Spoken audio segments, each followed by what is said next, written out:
19ویں پارے کا آغاز ہے۔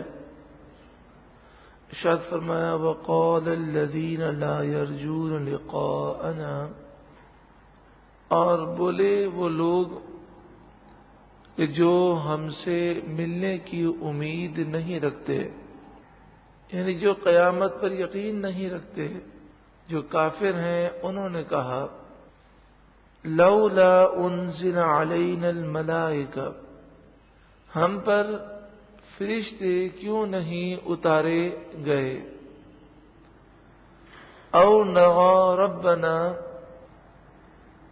یا ہم اپنے رب کو دیکھتے۔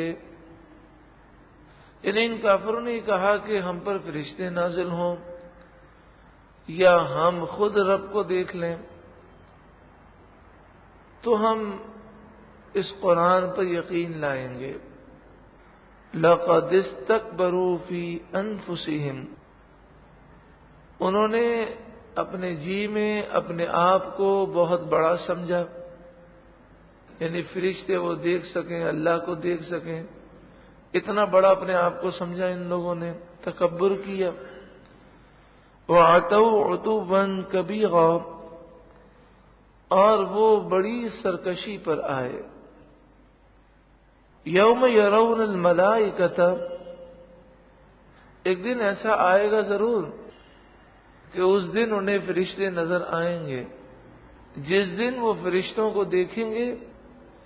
لا بشرى یومئذ للمجرمین، اس دن مجرموں کے لیے کوئی اچھا دن نہیں ہوگا، وہ قیامت کی ہولناکیوں کا دن ہوگا۔ وَيَقُولُونَ حِجْرًا مَحْجُورًا،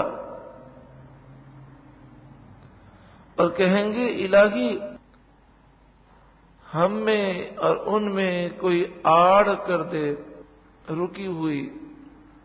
یعنی جب فرشتے وہ دیکھیں گے کہ پکڑ پکڑ کر جہنم میں گھسیٹ رہے ہوں گے تو اس وقت یہ تمنا کریں گے کہ اے اللہ ہمارے درمیان اور فرشتوں کے درمیان کوئی دیوار بنا دے۔ وَقَدِمْنَا إِلَى مَا عَمِلُوا مِنْ عَمَلٍ، اور ہم نے قصد فرما کر جو انہوں نے کام کیے تھے، جو کچھ انہوں نے کام کیے تھے، ہم نے قصد فرما کر انہیں باریک باریک کر دیا۔ وَقَدِمْنَا إِلَى مَا عَمِلُوا مِنْ عَمَلٍ، جو ان کافروں نے اعمال کیے تھے، فَجَعَلْنَاهُ هَبَاءً مَنْثُورًا، ان کے اعمال کو ہم نے قصد فرما کر ریزہ ریزہ کر دیا، جیسے غبار کے باریک ذرات ہوتے ہیں جو دھوپ کی روشنی میں نظر آتے ہیں۔ یعنی جو انہوں نے اچھے اعمال کیے ان کا کوئی صلہ آخرت میں ان کافروں کو نہ ملے گا۔ اصحاب الجنت یومئذ خیر مستقرا، جنت والوں کا اس دن اچھا ٹھکانہ ہوگا۔ وَأَحْسَنُ مَقِيلًا، اور اس دن حساب کے دوپہر کے بعد اچھی آرام کی جگہ، یعنی جو جنتی ہیں ان سے حساب کتاب جو لیا جائے گا اس کے بعد ان کے لیے عالیشان جنت میں عالیشان جگہ دی جائے گی، اور یہ دن قیامت کا صرف جنتیوں کے لیے اچھا ہوگا۔ وَيَوْمَ تَشَقَّقُ السَّمَاءُ بِالْغَمَامِ، اور جس دن آسمان بادلوں سے پھٹ جائے گا، یعنی جس طرح آسمان پر بادل چھائے ہوتے ہیں اور پھر یہ بادل ٹکڑوں ٹکڑوں میں الگ الگ ہو جاتے ہیں، اس طرح آسمان ٹکڑے ٹکڑے ہو کر وہ پھٹ جائے گا۔ وَنُزِّلَ الْمَلَائِكَةُ تَنزِيلًا، اور خوب فرشتے آسمانوں سے نیچے اتریں گے۔ الْمُلْكُ يَوْمَئِذٍ الْحَقُّ لِلرَّحْمَنِ، اس دن سچی بادشاہی صرف رحمان عز و جل کی ہوگی۔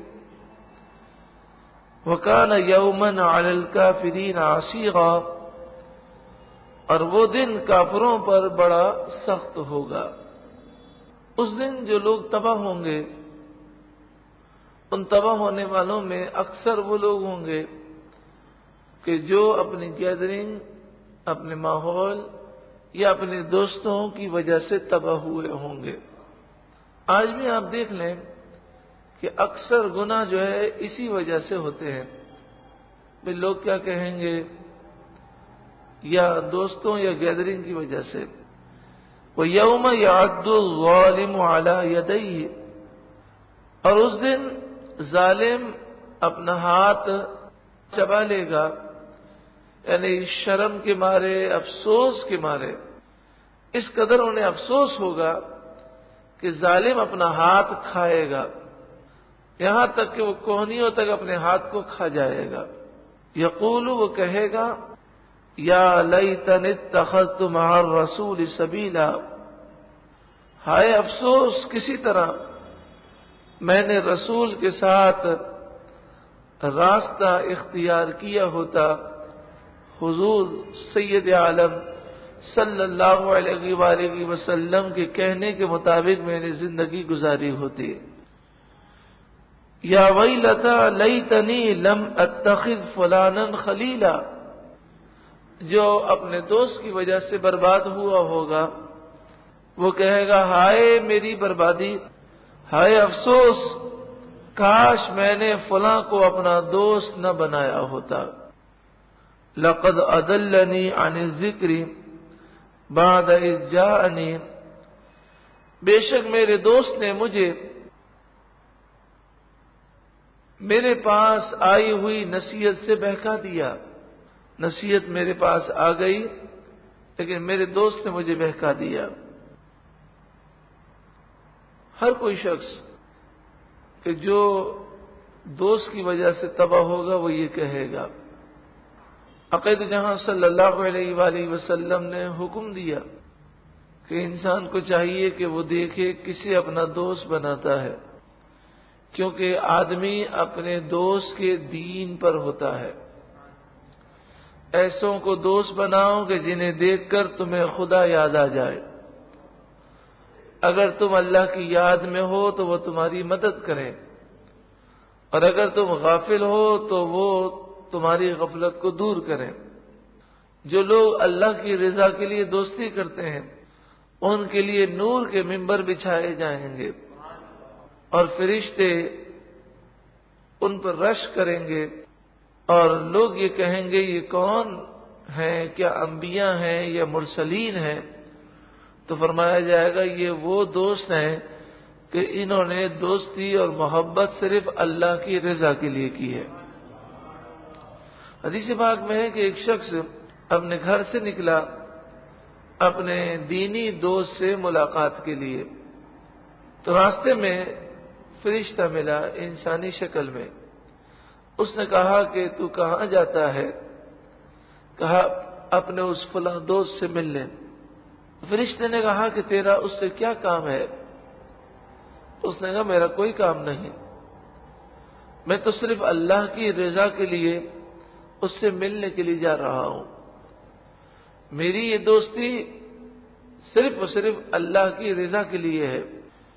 تو وہ فرشتہ بولا کہ میں فرشتہ ہوں اور تجھے یہ بشارت دینے کے لیے آیا ہوں کہ اللہ تبارک و تعالی تم دونوں کو جنت میں ایک ساتھ جمع فرمائے گا۔ احادیث طیبہ میں اچھی دوستی پر زور دیا گیا۔ انسان اگر کوشش کرے کہ وہ ایسے لوگوں کے پاس اٹھنے بیٹھنے سے بچے کہ جو غلط باتیں کرتے ہیں، جن کی باتوں میں غفلتیں ہیں، اور ایسے لوگوں میں اٹھے بیٹھے کہ جن کی باتوں سے عشق رسول میں اضافہ ہو، دین کی سمجھ میں اضافہ ہو، تو انشاءاللہ عز و جل اس کی آخرت بہت بہتر ہوگی اور وہ گناہوں سے انشاءاللہ تعالی تائب ہو جائے گا۔ اس آیت کریمہ کا شان نزول عقبہ بن ابی معیط کے لیے ہے۔ عقبہ بن ابی معیط ایک کافر تھا، نبی اکرم صلی اللہ علیہ وآلہ وسلم پر ایمان لے آیا۔ اس کا ایک بچپن کا دوست تھا ابی بن خلف، وہ باہر گیا ہوا تھا۔ جب وہ واپس آیا تو عقبہ نے کہا کہ بھئی میں تو ایمان لے آیا ہوں۔ تو ابی بن خلف نے کہا کہ اگر تو ایمان لے آیا ہے تو آج کے بعد میری تیری دوستی ختم۔ عقبہ نے بہت منانے کی کوشش کی، لیکن ابی بن خلف کسی طور پر ماننے کے لیے تیار نہیں تھا۔ لیکن عقبہ کے دل میں ابی بن خلف کی محبت بہت زیادہ تھی اور دوستی بہت پرانی تھی۔ آخرکار وہ اس دوستی کے ہاتھوں مجبور ہوا اور عقبہ کہنے لگا کہ تو چاہتا کیا ہے؟ تو ابی بن خلف نے کہا کہ تو دوبارہ کافر ہو جا، مرتد ہو جا، اور نبی اکرم صلی اللہ علیہ وآلہ وسلم کی گستاخی و بیعت بھی کر۔ پہلے تو اس نے انکار کیا کہ اسلام سچا مذہب ہے، میں کیسے چھوڑوں، لیکن آخرکار وہ دوستی کے ہاتھوں مجبور ہوا اور اس نے رسول اللہ کی گستاخی بھی کی اور یہ کافر ہو گیا۔ اس کو ابی بن خلف نے یہ کہا تھا کہ تو نبی اکرم صلی اللہ علیہ وآلہ وسلم کے چہرے مبارک کی توہین کر اور اپنا گندا تھوک ان پر ڈال۔ اس نے کوشش کی، اللہ تعالیٰ کی قدرت کہ وہ تھوک اس کا اسی کے چہرے پر دوبارہ پلٹ کر آیا اور اس کے چہرے کا رخسار گال جل گیا، اور پھر جب تک وہ زندہ رہا یہ جلا رہا۔ اسی کے متعلق فرمایا کہ یہ ظالم کل بروز قیامت افسوس کے مارے ہاتھ چبائے گا اور کہے گا کہ کاش میں نے فلاں کو دوست نہ بنایا ہوتا۔ ذرا آپ سوچیں کہ دوستی کا معاملہ کتنا خطرناک ہے کہ جو رسول اللہ کو دیکھ چکا، رسول اللہ پر ایمان لا چکا، وہ بھی دوستی کے ہاتھوں مجبور ہو کر کافر ہو گیا۔ ایک حقیقت ہے کہ اگر برے دوست کسی کے بن جائیں تو انسان اپنے ماں باپ کو بھی ٹھکرا دیتا ہے، اپنے مستقبل کو وہ ٹھکرا دیتا ہے، دنیا برباد کرتا ہے، بلکہ ایسی دوستی کی وجہ سے وہ آخرت بھی برباد کرتا ہے۔ آپ ذرا سوچیں کہ جتنے ہیروئنچی ہیں، کیا وہ شروع سے یا پیدائشی طور پہ ہیروئنچی تھے؟ یقیناً کسی نہ کسی دوست کی صحبت کی وجہ سے یہ اس بلا میں مبتلا ہوئے۔ آپ نے کسی ڈاکو کو یہ نہیں دیکھا ہوگا کہ ہے تو ڈاکو لیکن اس کے سارے دوست نیک پرہیزگار ہیں۔ ڈاکو کے دوست بھی ڈاکو ہوتے ہیں۔ تو انسان جیسی گیدرنگ اپناتا ہے ویسے ہی اس پر اثرات پیدا ہوتے ہیں۔ اگر ایسے لوگوں کے پاس ہم 24 گھنٹے بیٹھے رہیں کہ جن کی زبان پر صرف دنیا ہی دنیا ہے تو ہم بھی دنیا کے متوالے بن جائیں گے، اور اگر ہم ایسے اللہ والوں کے پاس بیٹھیں کہ جو آخرت کو فوقیت دیتے ہیں تو ہمارے دل میں بھی آخرت کا جذبہ بیدار ہوگا۔ اللہ تعالی ہمیں اچھی گیدرنگ، اچھا ماحول نصیب فرمائے، ہماری اولاد کو، ہماری نسلوں کو بھی اچھا ماحول نصیب فرمائے۔ وَكَانَ الشَّيْطَانُ لِلْإِنسَانِ خَذُولًا، اور شیطان آدمی کو بے یار و مددگار چھوڑ دیتا ہے۔ پہلے وہ تباہ کرتا ہے، پھر اس کے بعد اسے چھوڑ دیتا ہے۔ وَقَالَ الرَّسُولُ، اور رسول بولے، یا ربی، یعنی رسول صلی اللہ علیہ وآلہ وسلم کل بروز قیامت فرمائیں، عرض کریں گے، اے میرے رب، ان قوم اتخذوا هذا القرآن مہجورا، اے میرے رب بے شک میری قوم نے اس قرآن کو چھوڑ دیا۔ قرآن مجید فرقان حمید کو چھوڑنے کا ایک معنی تو یہ ہے کہ آج امت مسلمہ کی اکثریت کا حال یہ ہے کہ وہ قرآن دیکھ کر بھی نہیں پڑھتی، قرآن کو سمجھنا، قرآن پر عمل کرنا سب کچھ چھوڑ دیا گیا۔ آج امت مسلمہ کی اکثریت کا یہ حال ہے کہ قرآن کے حکم کے مقابلے میں وہ رسم و رواج کے حکم کو فوقیت دیتے ہیں. وَكَذَلِكَ، اور اسی طرح جَعَلْنَا لِكُلِّ نَبِيٍّ عَدُوًّا مِّنَ الْمُجْرِمِينَ، ہم نے ہر نبی کے مجرم لوگ دشمن کر دیے. یعنی حق جب بھی آتا ہے تو ظالم اس حق کے دشمن ہو جاتے ہیں. وَكَفَىٰ بِرَبِّكَ هَادِيًا وَنَصِيرًا، اور تمہارا رب ہدایت دینے کے لیے اور مدد کرنے کے لیے کافی ہے. وَقَالَ الَّذِينَ كَفَرُوا، اور کافر بولے لَوْلَا نُزِّلَ عَلَيْهِ الْقُرْآنُ جُمْلَةً وَاحِدَةً، یہ قرآن ایک ساتھ کیوں نہیں اتارا گیا، تھوڑا تھوڑا کر کے کیوں اتارا جاتا ہے. كَذَلِكَ لِنُثَبِّتَ بِهِ فُؤَادَكَ، اس لیے تاکہ ہم اس سے آپ کا دل مضبوط کریں. وَرَتَّلْنَاهُ تَرْتِيلًا، اور ہم نے اسے ٹھہر ٹھہر کر پڑھا. یعنی اس قرآن پاک کو آہستہ آہستہ اس لیے اتارا گیا کہ اس کی آیتیں، اس کی تفسیر، اس کا مفہوم لوگوں کے سینوں میں قرار پکڑتا جائے اور یہ قرآن لوگوں کے دلوں میں یوں سمجھیے کہ دلوں کی جڑوں میں اتر جائے. وَلَا يَأْتُونَكَ بِمَثَلٍ إِلَّا جِئْنَاكَ بِالْحَقِّ، اور وہ کوئی کہاوت تمہارے پاس نہ لائیں گے مگر ہم حق. وَأَحْسَنَ تَفْسِيرًا، اور اس سے بہتر بیان لے آئیں گے. یعنی جیسے وہ اعتراضات کریں گے ہم ان کے ایسے جواب دیں گے کہ جن سے وہ لاجواب ہو جائیں گے. الذین یحشرون علی وجوہہم الی جہنم، وہ لوگ کہ جو اپنے چہروں کے بل جہنم کی طرف جمع کیے جائیں گے. اولئک شر مکانا واضل سبیلا، یہی وہ ہیں جن کا سب سے برا ٹھکانہ ہے اور یہی وہ ہیں جو سب سے زیادہ گمراہ ہے. یعنی قرآن پر اعتراض کرنے والوں کے اعتراض کی کیا حیثیت، یہ تو جہنم میں الٹے منہ ڈالے جائیں گے. تو اے مسلمانوں، ان لوگوں کے اعتراضات کو بالکل تم اپنے ذہن پر نہ لینا اور ان کی بالکل پرواہ نہ کرنا. اللہ رب العالمین ہمیں بھی وہ جذبہ عطا فرمائے کہ اگر کوئی قرآن پر، احادیث طیبہ پر، رسول اللہ پر، اللہ کے نیک بندوں پر کوئی بھی ایسی ویسی بات کہے تو ہم اس بات کو کوئی حیثیت نہ دیں، کوئی اہمیت نہ دیں، بلکہ اس کی بات اگر ہم سننے پر مجبور بھی ہو جائیں تو اس طرح اس کی بات سنیں کہ جیسے ایک پاگل اور مجنون کی بات سنی جاتی ہے، کہ اس کی بات کو کوئی حیثیت نہیں دی جاتی.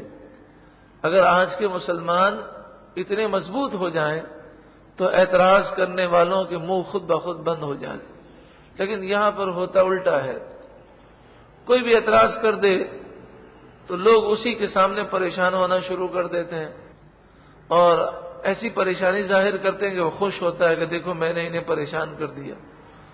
فوراً کہنا چاہیے بھئی یہ کوئی بات ہے، تمہارے اعتراض کی کوئی حیثیت نہیں ہے، تاکہ وہ آئندہ اعتراض کرنے کی جرأت ہی نہ کرے. اگر اعتراض کا جواب اس لیے معلوم کیا جائے کہ کسی بھٹکے ہوئے کو ہم راہ دکھائیں تو وہ تو ٹھیک ہے، لیکن ہمیں خود کسی اعتراض پر پریشان ہرگز نہیں ہونا چاہیے. آج دیکھیں نا، لوگ گناہ کرتے ہیں اور ان کو نصیحت کرنے جائیں تو وہ نصیحت کو قبول نہیں کرتے، مذاق اڑا دیتے. تو ہم تو الحمدللہ حق پر ہیں، تو اگر کوئی داڑھی شریف کا مذاق اڑائے، کوئی پردے پر اعتراض کرے یا کوئی دین پر یا حضور کی عظمت پر اعتراض کرے تو ہمیں بھی اس کے اسی انداز سے لینا چاہیے کہ جیسے ہمارے نزدیک اس کے اعتراض کی کوئی حیثیت ہی نہیں ہے. جس طرح حضرت عمار بن یاسر اور حضرت حذیفہ بن یمان رضی اللہ تعالی عنہما کا واقعہ ہم سن چکے کہ کافروں نے کہا دیکھو بھائی اگر تم سچے ہو اور یہ نبی سچے ہیں تو غزوہ احد میں تمہیں شکست کیوں ہوئی، اتنی پریشانی کیوں ہوئی، اللہ نے فرشتے نازل کیوں نہیں کیے؟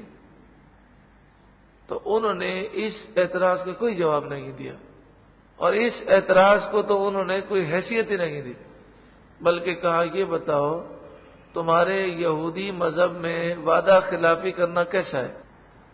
کہنے لگے بہت بری چیز ہے۔